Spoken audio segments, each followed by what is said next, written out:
Hold My Ball podcast. Today's guest, drafted by the Los Angeles Dodgers, debuted with the Los Angeles Dodgers, traded over to Tampa Bay, where he is currently having a very good year as a starting pitcher for the Rays. This man is a vibe. I'm gonna be honest with you. He's a chill dude. Just had a phenomenal talk with him, and that's just like what I can say. I'd hang out with this guy. I'd drink a beverage with this guy. I'd eat some hot wings with this guy. This guy is Ryan Pepiot. I think I've heard his name said a lot of different ways, but I'm pretty sure that's what it is. Let's start the music, start the vibes, and let's get to the conversation with the Rays starting pitcher, Ryan Pepiot. All right, man, you are about 12 hours off 8 innings, 11 Ks, 2 walks, 4 hits, 1 earned. Nice W last night. Yeah, it was a good one. Good team win. The offense put up 7 for me for like our 4th or 5th night in a row. Give me a little comfortable lead to pitch with the lead, and I had all the pitchers working, and Danny called a great game, so it was a fun night. Yeah, that's been several quality starts for you this year in a row, and it's fun to watch you guys doing what you're doing. I guess you never know what you're going to get into a season like this with you and the Athletics, where you guys are in a different place. I would consider it a pretty big home field advantage if you're the ones playing in that park 81 games and everyone else is playing 4 to 5 or whatever they might end up playing. Because you guys going to the big league stadiums is obviously like, yeah, this is nice. It's always fun. I feel like you could play a million games there and you'll still at least have some little bit of like appreciation for what it is. A little harder to get up maybe for some of these guys going to a smaller place. So I feel like you guys have the advantage there. Yeah, I think it took us a little bit to get used to it. It's not our place. The staff and Clubhouse staff did an unreal job of turning the stadium over in like 48 hours to make it look like it's our home. So making it feel like a home environment for us. The Yankees did an unreal job of the inside. The clubhouse is massive. The gym is 2 stories. The training room is huge. Like everything you could possibly want and need during a season is in that place.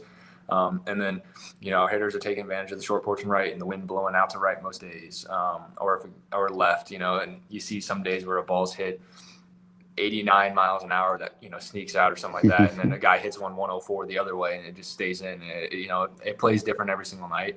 Our guys are figuring it out, and especially the day games, we're used to it at this point. We know it's going to suck, but we're used to it enough to where it could be a home field advantage. Because I remember last year we went to Atlanta in the middle of the summer, and after playing 10 games at home in the Trop in 70 degrees, no humidity, no nothing, and you go out there and it's a different animal. So, using that to our advantage this year, and we're on a crazy little run right now, and just trying to keep that going. It's been fun to go to the yard, and the boys are playing well, and it's just fun to watch. It's fun to pitch myself, but it's also fun to go out there in days I don't pitch, watch our other starters go out there and do their thing.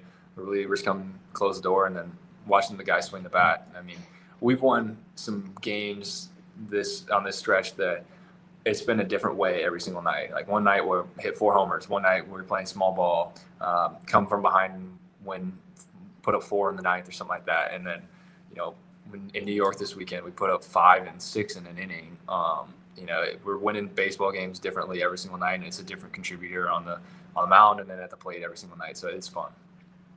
Yeah, you guys are certainly putting it together through the first half. You're 2.5 games back the Yanks, 3 up on the wild card. This is in the last 3, 4, 5 years, it's almost better. It seems like it's better to be a wild card. You get to go play another couple games, stay in tune, and then you get to a team that's been off for a week and a half, and they seem to struggle. But I like where you guys are at, man. All right, I'm gonna do this. I did this with Scooble last week, and it was pretty fun. So I didn't know this. This is like my new obsession.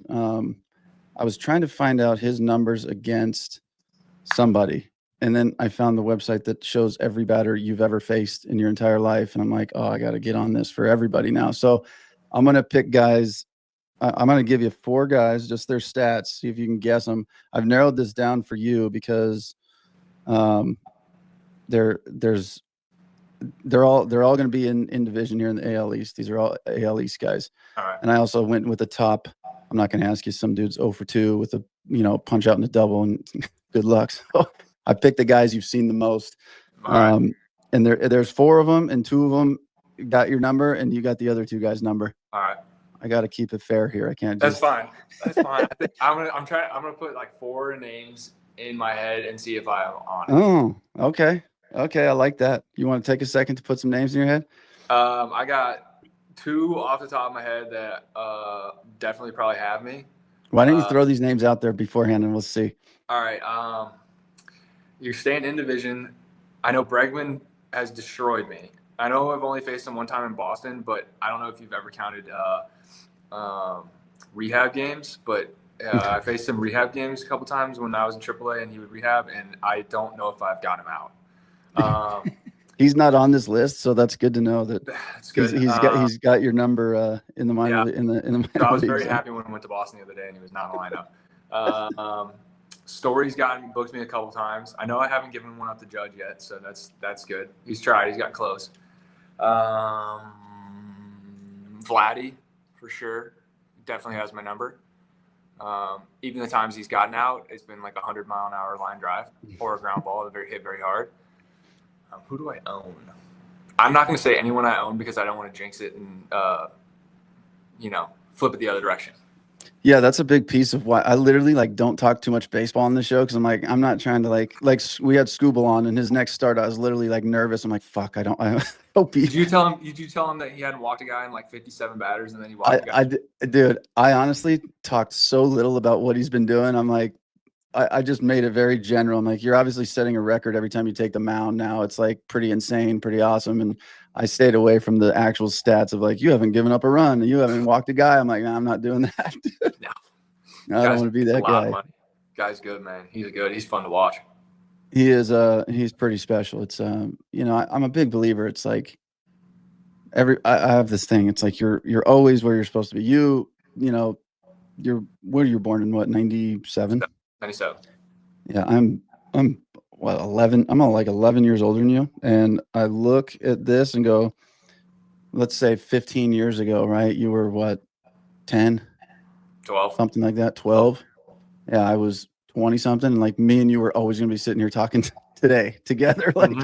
It's a funny thing if somebody was like, hey, 25-year-old Jake, look at that 12-year-old kid over there. You're gonna be on a podcast talking to him one day, and it's so crazy. But when I see stuff just like you last night, you were always going to go out there and dominate. And you can say, oh, well, no, if I would have turned left this one time, it's your DNA would have never turned left. You always would have went the way you went. So not that we have no control, but things are meant to be. And when I look at a guy like Scooble doing what he's doing, I'm he was always just going to be this guy for the moment, which is pretty cool. But okay, so those are good guesses. I'm going to now.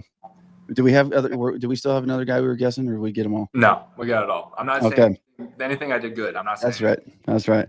Okay, here we go. Let's go. I'm just going to give you the first one here. This guy's 1 for 8 against you with 6 Ks. Santander? Nope. Damn. I thought that was a good guess. It probably is. I'll give you 1 for 8. All right, I need a hint. I'll give you a hint. I don't know for fact, but there's a good chance some of these Ks came last night. Ooh. Cowser. Yeah, buddy. Cowser. Yep. Did you get him last night? 3 times. Yeah, see, there you go. I wonder if that's updated on here. You seen him more than 8 times? I feel like I might have seen him more than 8 times.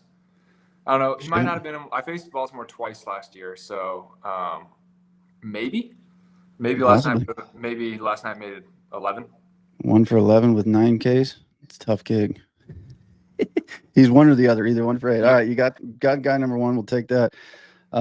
Number 2, 0 for 11 with 2 Ks. 0 for 11 with 2 Ks in division. Who have I faced 11 times? Where's Pinstripes? Where's Pinstripes? Who have I got now a lot? The Pinstripes. Wells? Nope. 11. 0 for 11. 2 Ks. A Judge has hits off me. These could have come These could have come with the Dodgers too, I believe. Ooh, where's Pinstripes now? Who? Dang, this one's tough. Came from Florida. Came from Florida. Jazz? Chisholm? Jazz. Yeah, Yeah. he was on the Marlins. Yeah, I did get him a couple times. It's harder when you haven't struck them out a bunch because they're like, Yeah. oh, they're hitting the ball, but I'm just. Where's he hitting it at? Just ground over. Just change up and ground it over. That's it. Rolling them over, huh? All right, we got two more. Let's go. This guy's 5 for 8 with 2,000 OPS. 5 for 8, 2,000 OPS. Is this Story? Yeah. Yeah. Yeah. Story. Yeah. 2,000 OPS. Yeah. Guy sees the fastball. He just sees the fastball. That's it, huh? Dude, he clipped me in Boston over the monster the other day, and it was a good bat flip, and I don't know if the ball's landed yet. It was whatever's behind the Fenway Park Green Monster, that car dealership or whatever's back over there. I mean, he probably destroyed a windshield. I mean, that thing was long gone. I was just like, I threw it. He hit it. I see the bat go flying. I'm like, yeah, that one was. I mean, if you're going to give him up, right? Like, don't give me a wall scraper. Hit it. Yeah.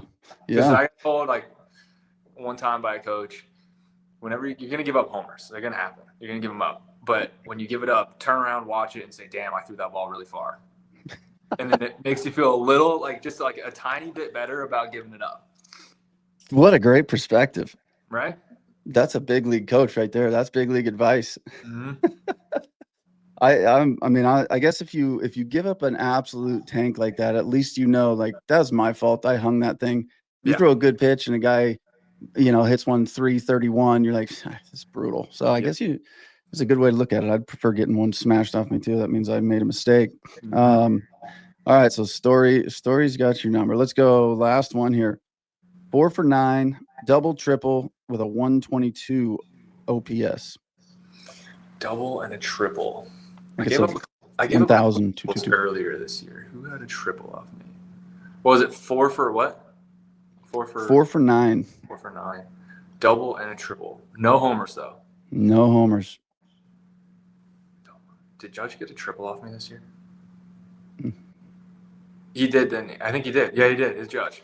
It is Judge. I was trying to think because when we played at Yankee Stadium, he hit one to center field, and I was like, oh no, that might clip out because he smoked it, and it went like off the wall and ricocheted away from Chandler, and I couldn't remember if he got a triple or not. But yeah, that would make sense. I remember last year we were playing the Trop, and it was the first time facing him in a game, and like, dude, he's huge, and I like throwing a high fastball. Like, I'm about the elevated heater. Mm-hmm. And I threw one that I felt like I elevated, and I got it up there, and he hit it 117 miles an hour the other direction. By the time I got my head turned around, the ball was in the outfielder's glove already.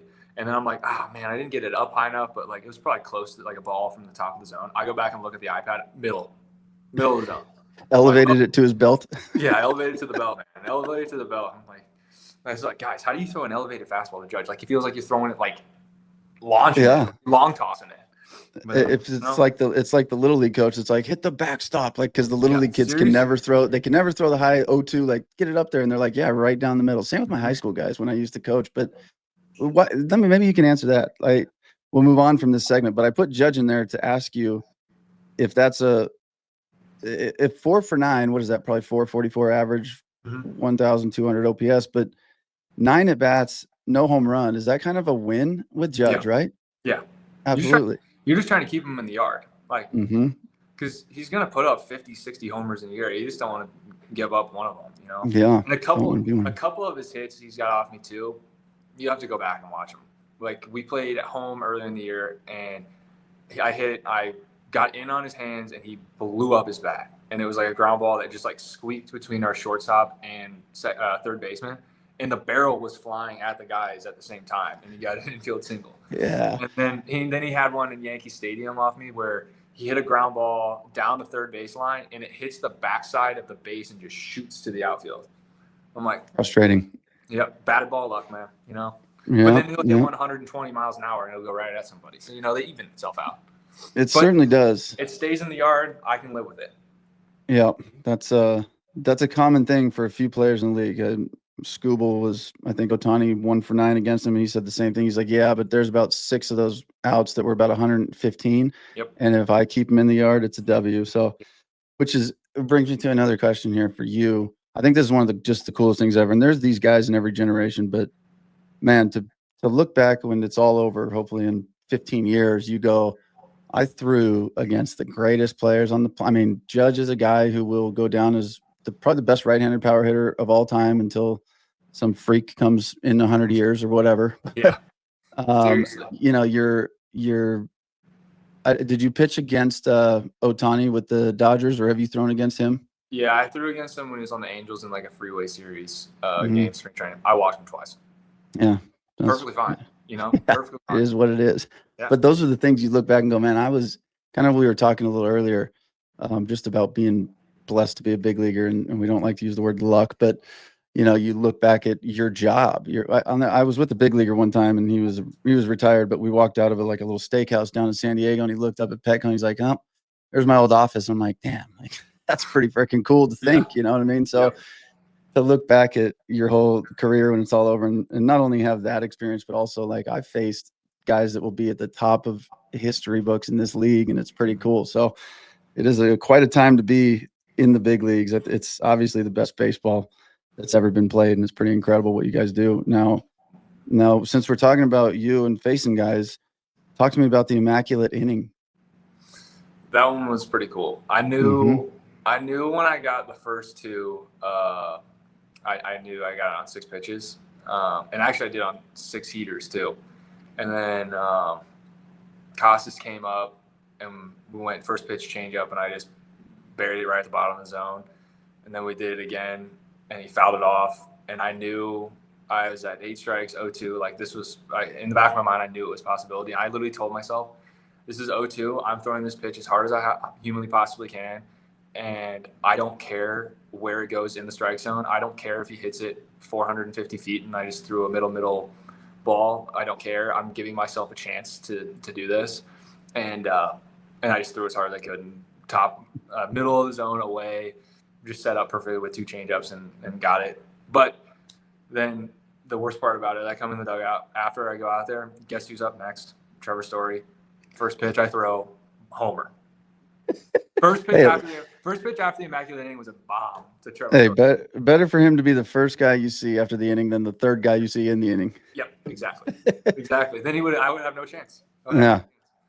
At what point is it after the second strikeout, or is it like pitch 5, you're at an 0-2 count, and you go, okay, if I punch him out right here, it's going to be two Ks on 6 pitches, and then it's going to be go time, or when's that start? I think it was after the second strikeout. Once I got the second one, I was like, and then I think it really hit me when I had 0-1 on Casas. I already had the 2 punchies, and then I'm like, okay, I just went first pitch change up, and we're doubling up on it here. Let's take this one a little further away. And not give him anything to hit, and didn't. He just fouled it off, and I'm like, all right, you know, I have to. You have to do it. You have to try. Yeah. Oh, 100%. It's one of those where it's like I think we were either tied 0-0, or if we were up 1-0 or something like that, and I'm like, you know what, I don't care. Like this is one of those cool things that is possibility that doesn't happen a whole lot. So I'm gonna give it everything I got and just rear back and throw it. I respect it. Probably had like the most telling like tip of all time, just like yes, I'm throwing a fastball, eyes more wide open, like high leg lift, get everything you possibly can into it, and just let it rip.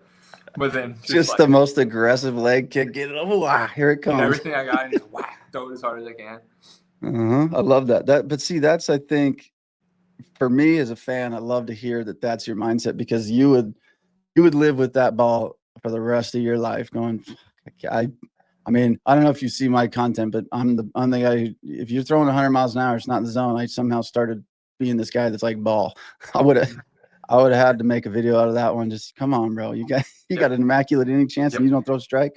Yep. I know. That's what I said. I was like, dude, I was like, I got 0-2. Like, it has to be a strike. Like, I don't care. It has to be in the zone. I know, like, 0-2 pitch is not supposed to be in the zone.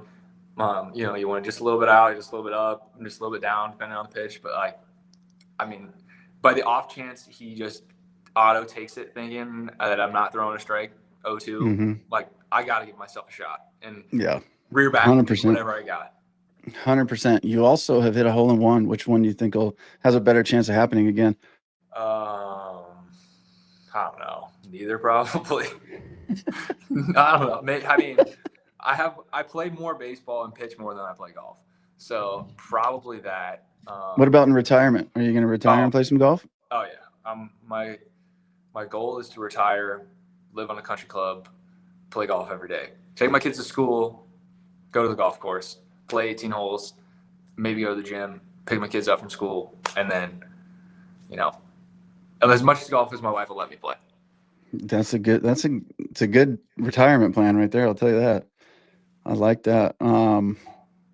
Yeah, golf for pitchers, obviously a thing, but baseball in general is such a whole different ball game, dude.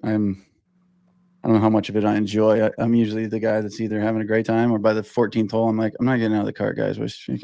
I'll hit a ball like 10 yards off the fairway into like the rough and maybe a little bit of trees. I'm like, I'm not getting that. Don't waste time. Let's keep going.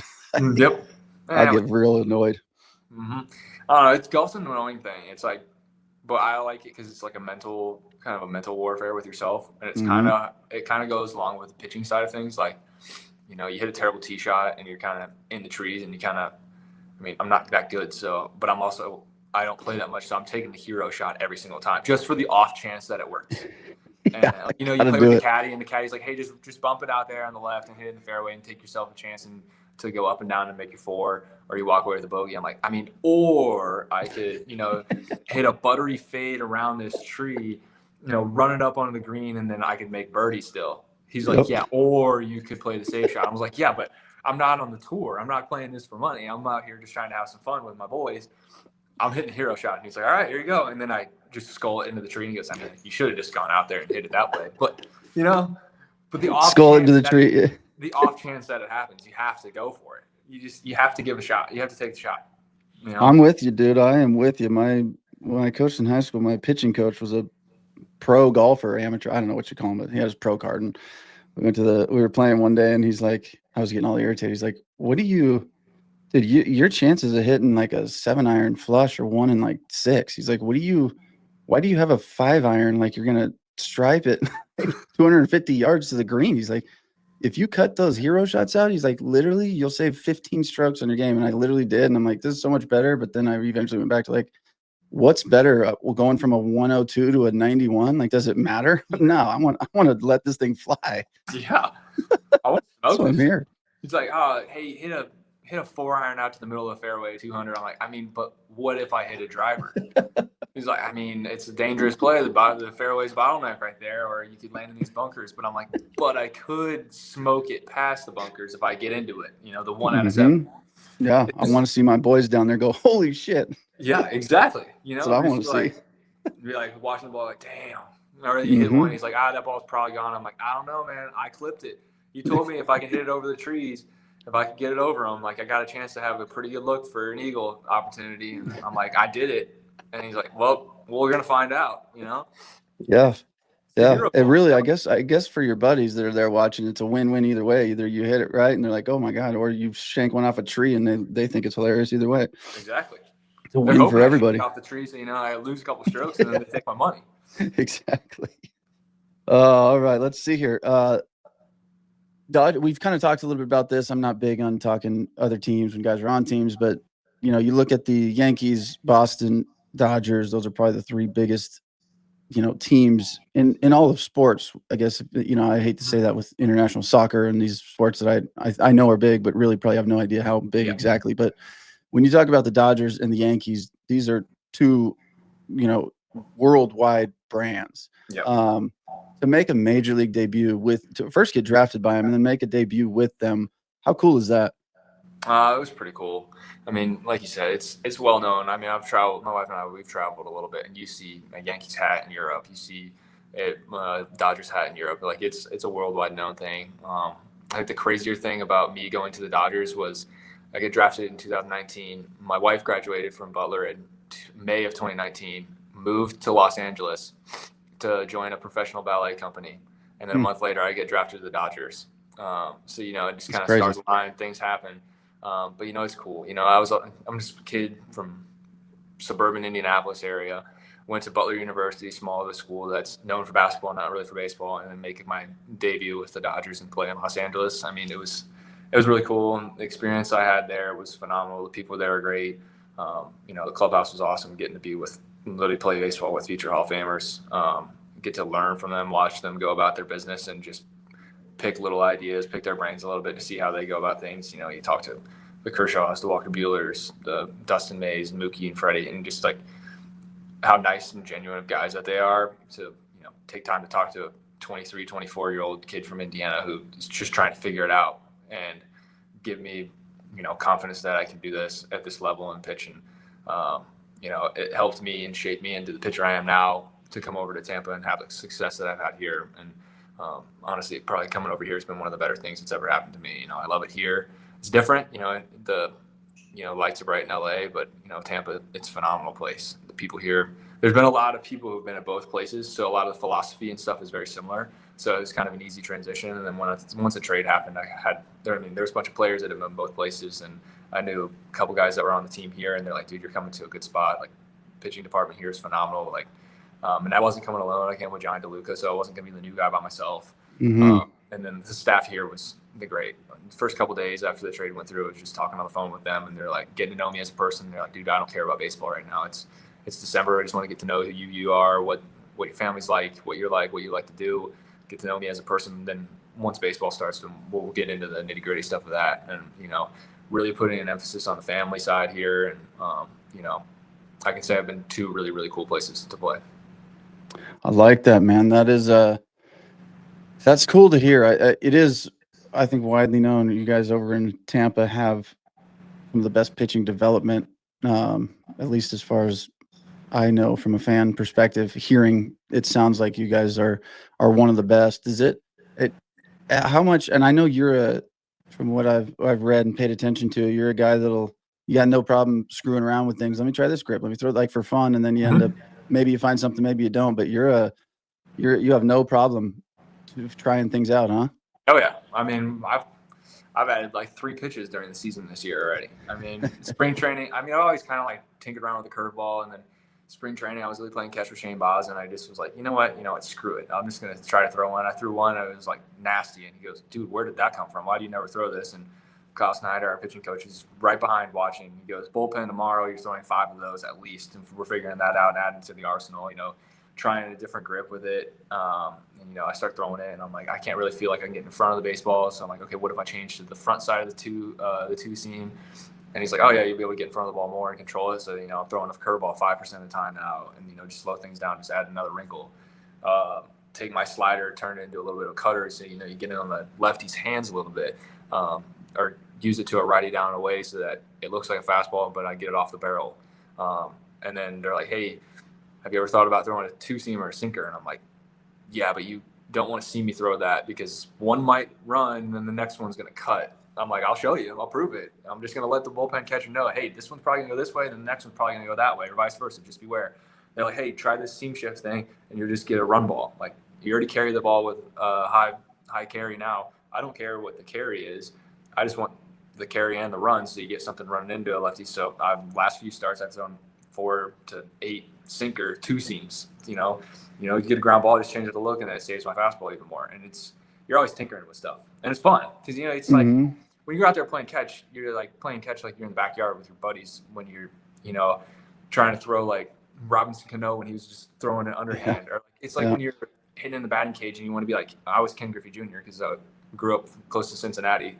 My dad was a Reds fan, so I did that. I was Brandon Phillips and all that. Joey Votto standing in there. That was what you did in the backyard. Pitching similar. You try to make it look like everybody else's. I always tried the Bronson Arroyo leg kick, and I felt like I was going to tear my hamstring every single time I did it. But pitching grips are the same thing. You watch. We talked about Scuba a little bit. You look at what he does, and guys' arm angles and arm actions and stuff are different, but it doesn't matter. Like, you see how somebody manipulates the baseball on what their grip might be, and you tinker with something in catch play, and you take it to the mound in a bullpen side session, and maybe it works, maybe it doesn't. But if it doesn't work, then you may see like, oh, this could work if I just change the grip a little bit. And you're always trying to keep hitters off balance because you face these teams, and especially in division, 3, 4, 5 times a season, and Mm-hmm. you know, by the third time through of the order in game 3, they've seen everything you possibly could throw multiple times, and you're not really surprised in anything. So if I can throw a little wrinkle out there and sprinkle in something that they might not have seen yet, I'm just setting myself up for even more success. I love the idea of that. Like, I love the idea of a guy getting blown up on a pitch or something and just walking back like, the fuck was that? And you're like, oh man, you're on the other side of the mountain. Like, and I'm glad I played around and learned that pitch yesterday. Yeah, exactly. I think that's so funny. Honestly, 2 weeks ago, we had talked earlier in the season, like, hey, what about a sinker? And I was like, dude, you don't want to, like I said, you don't want to see me throw a sinker. It's not good. And they're like, hey, try this. Literally, my bullpen 2 days before the game, I throw 2 of them. They're like, hey, righties today, work in a sinker. Like, find a time where you're 0-1, nobody's on base, throw a sinker. I'm like, all right, throw a sinker, get a ground ball. I'm like, dude, all right, bring it on. I'm a sinker guy now, you know? And then it just protects the fastball, and then the other stuff plays off of it. And, you know, I don't have to necessarily live at the top of the zone with the heater, and guys can try to cheat and jump to it. Last night, I got a guy on first base, and Ramon Urias comes up to bat, get a 1-1 count, sinker, right on the hands, ground ball, double play. You know, it just changes up the look and protects the fastball and the changeup combination that has been getting the swing and miss on for me. It's got to feel good too, as like not that it's boring, but to have maybe a 10, 11, 12-year career and have the same arsenal the whole time. Like, no, this is fun, man. Now I got a little something new, and it's baseball. It might work for 3 outings, and then you might never throw it again. You're like, no, that thing got banged. I don't have a feel for it. It was nice while it lasted. See you later. So it's interesting how you guys are constant. I mean, a hitter's same thing. Best hitters in the game are tweaking something tiny every other day, and you're just like, the process never stinking ends for you guys, man. It's crazy. And what works for you now is gonna get scouted twice as heavy. Your whatever sharp sword right now is what they're looking at the most. So it's like, okay, how do we get to that pitch that is his bread and butter and turn it into not his bread and butter? And you're like, shit, all right, well, I got to try something else. Just like a hitter has holes, you guys expose them.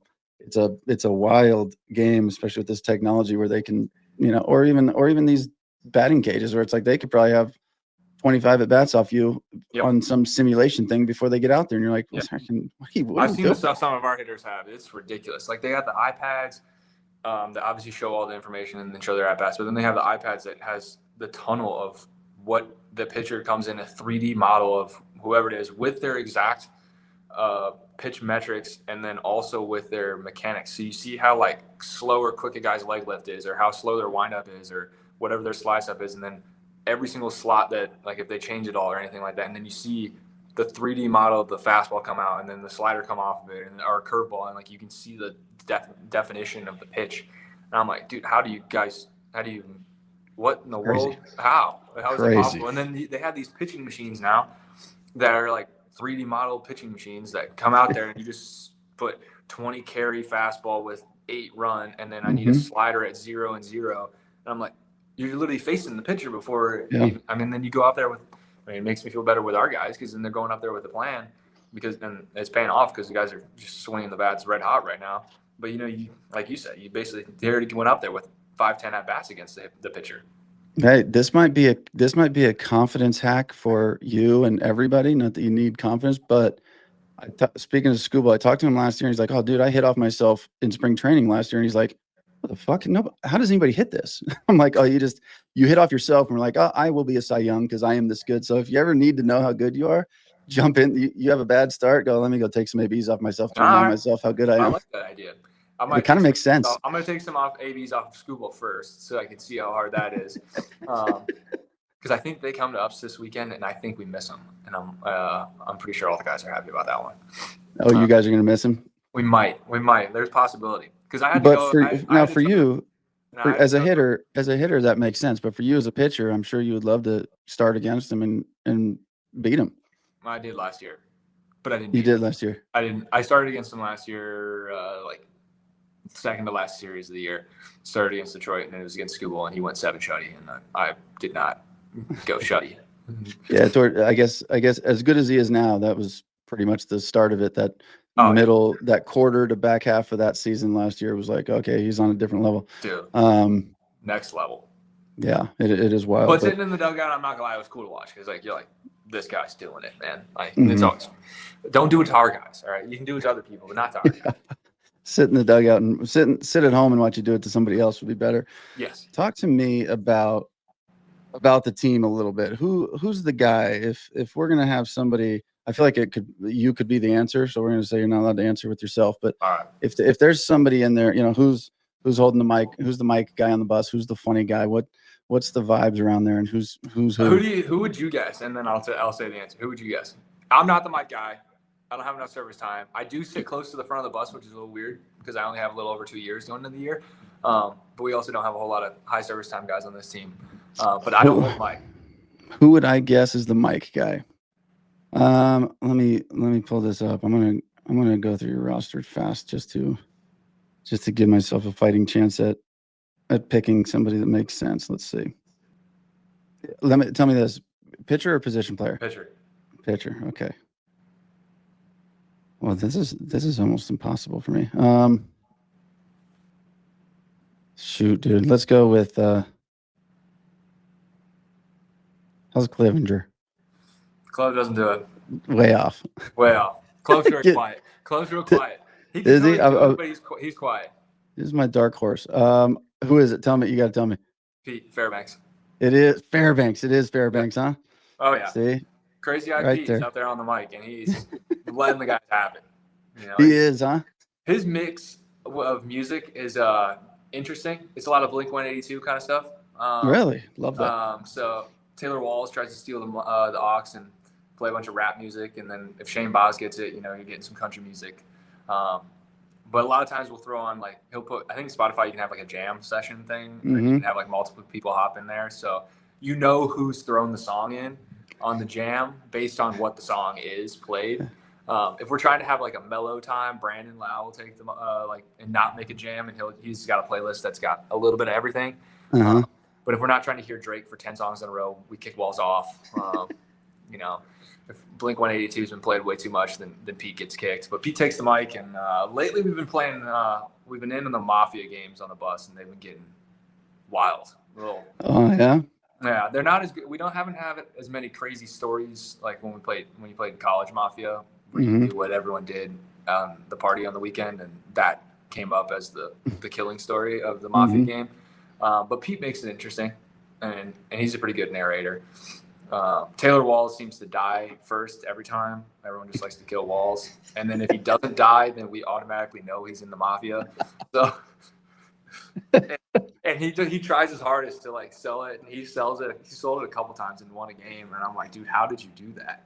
We all knew, but you sold the story. You lied your way out of that one. It was unbelievable. But that's awesome. Mafia games, and I've had some good rookies singing and all that good stuff. So it's been fun. That makes it fun, dude. You let me ask you this: you pushed this interview back today for a haircut. Yeah. And where do you get your haircut? I go to Balayage Blonde Salon in Pittsburgh. I haven't been to a barbershop, honestly, since before 2020, before COVID. Really? Yeah. Before then, I was fade up, keep it a little long, but over the top on the side. And, but COVID happened and couldn't go to the barbershop. So I just kind of let it grow. And then my wife was like, hey, it looks pretty good. Just keep letting it go. And then I let it fly to nameplate on the back. And I got to keep it tame this year. I only got a little trim right now, today, half an inch maybe off. But in the trop, I could let it go because it's inside. And I tried to make it all season last year, but we played in Atlanta, and I said no, I'm done. I cut it off. I cut it 4 inches off, but couldn't do it, huh? Couldn't do it. But now I got to keep it tame because we're playing outside. And but yeah, I go to a salon. Me and the ladies are in the salon. There you go. If you were to give a teammate a haircut, who needs it? Who needs a haircut? I don't want to do anyone dirty and say they need to shave their head. Because we've had enough guys on the team, bite the bullet and just shave it already. Yeah. Who needs a haircut? That's what I did, and it's been so long that I think I actually probably went through a little moment, and I probably have hair, but I'm like, oh fuck, this is my new look. Yeah, when the guys that have done it and they shaved it off, it's been a good look. They kind of owned it. Clanahan did it, and Curtis Mead did it, and Brandon Lau did it. Honestly, You don't look like that'll ever be an issue for you, but if you do, the trick is you got to go get some sun for a while afterwards yeah. and make sure that it doesn't look like you just shaved your head that morning every day of your life. Like, Dude, you I got to be don't like, even want to know how white my dome would be if I went outside with a bald head. Oh, that dude, thing's never seen the sun. no, you got to give it a. Honestly, we have like a barber and a come into the locker room every couple days, and then Charlie, one of our bullpen catchers, lines people up pretty good. Okay. But honestly, if I had to pick one person who needs to cut, Edwin Uceta, one of our bullpen guys, he does some weird stuff with like blonde frosted tips and curly stuff, and I'm like, dude, what are you doing, man? So I think he would be the one that would need to cut a couple times because he'll come out after the barber's in town, and I'm like, what did you just do, man? Yes. Hey, that's I guess that'll lead me to my last question here. Whose style would you take? You had to take a teammate's style. Who's got the style you're going? I like this right here. That's a good question.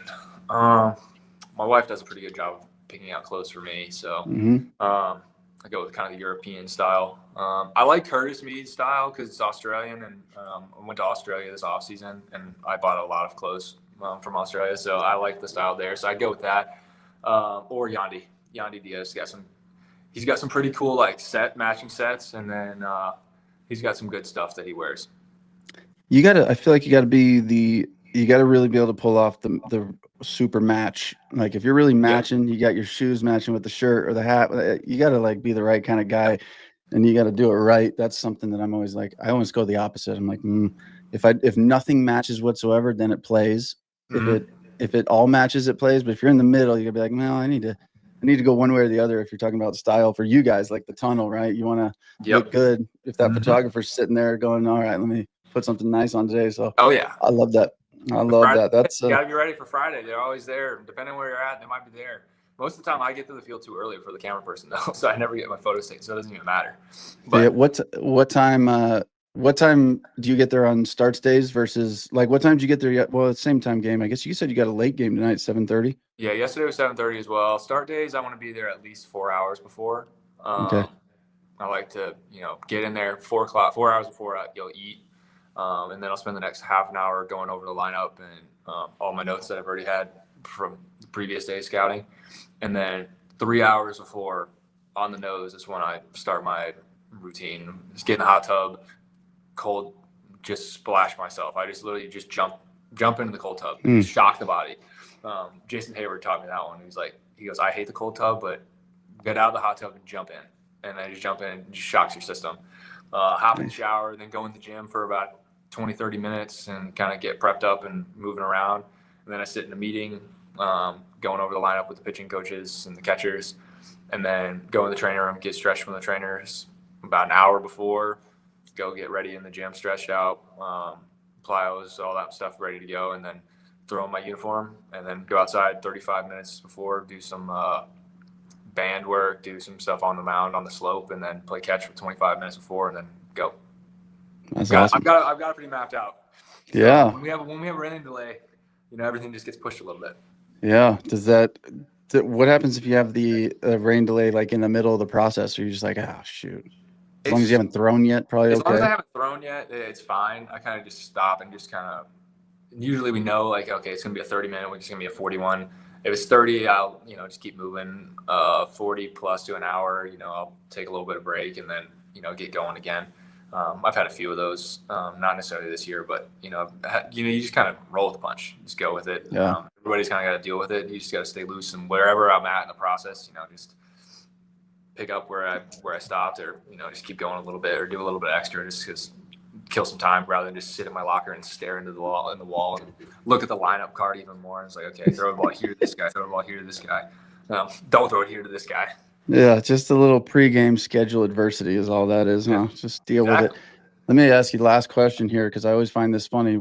This is part of interviewing athletes.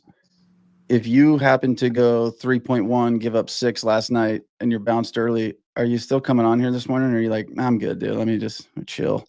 No, I'm coming on. I made a commitment that I'm going to come on. I hope we wouldn't talk about the game because I just would want to forget about it. Yeah, I would have skipped the old 8 innings, 4 hits. Hey, nice job. Last night. How'd you feel? Hey, shit game last night. What sucked? Yeah. Everything. Yeah. I do appreciate that, knowing that the commitment's the commitment, because I would understand either way with you Nah, I guys. made a commitment. I made my word. I said, I know, and I was like, yeah, I got a hair appointment. I would have been fine. I would have made it, but I wanted to make sure I had everything set up and good to go. So yeah, that was my first response. I said, just bump it back, because I got nothing to do, and I don't want him to rush, and that's the worst. You're like getting your haircut, thinking about, oh, I gotta get out of here. That's all good. Hurry up, lady, please hurry up. I gotta be done. Yeah. And then speeding home and get a speeding ticket or something like that. Like, hey, you can't. We're gonna have to push back. I got the cops on me. Yeah, I was trying to hustle, man. Just left the ticket session, but no, man, I appreciate you coming on so much. This was a really good time for me. I say it to everybody, but it's nice to get to chat with you guys. And then after these, I always there's a personal connection to your success, and it's fun to watch and root for the human being that I know instead of the athlete I don't. So very cool, man. I appreciate your time. You guys keep doing what you're doing. I'm excited to see a run here, and enjoy the rest of the day here, and we will chat with you hopefully again, man. If love to. Okay, good deal. I will reach out later down the season, see where you guys are at, and we'll catch up. Perfect. Thank you very much for having me. I appreciate it. Yes, sir. Enjoy the day. All right, cool. Let me hit this end recording. So that was perfect, because that second one was clear all the way through. Perfect. And we added the first stuff. Thank you guys for listening to the interview with Ryan Pepiot. I told you, chill dude, certified chill dude. I know I could go just grab a drink with that dude and have a good time, and I can go eat some food with him. And I know after listening to that, you probably feel the same. The best part of this job, I'm telling you, is just meeting these guys, putting a personality to the talent, and then getting to follow them and watch them and enjoy them. And I hope you guys are learning something about these guys too. And I hope it brings you on board to root for them, no matter what team you're rooting for. I hope we can all be fans of baseball and these human beings that provide us with such entertainment, being the best in the world at what they do. But as always, thank you guys for listening. This is the Hold My Ball podcast. We will see you guys on the next episode. And now it is time for me to play some tunes from Mo Lauda and the Humble. Why Can't I Touch It? That's the name of the song. You're welcome. See you later. Blur me out.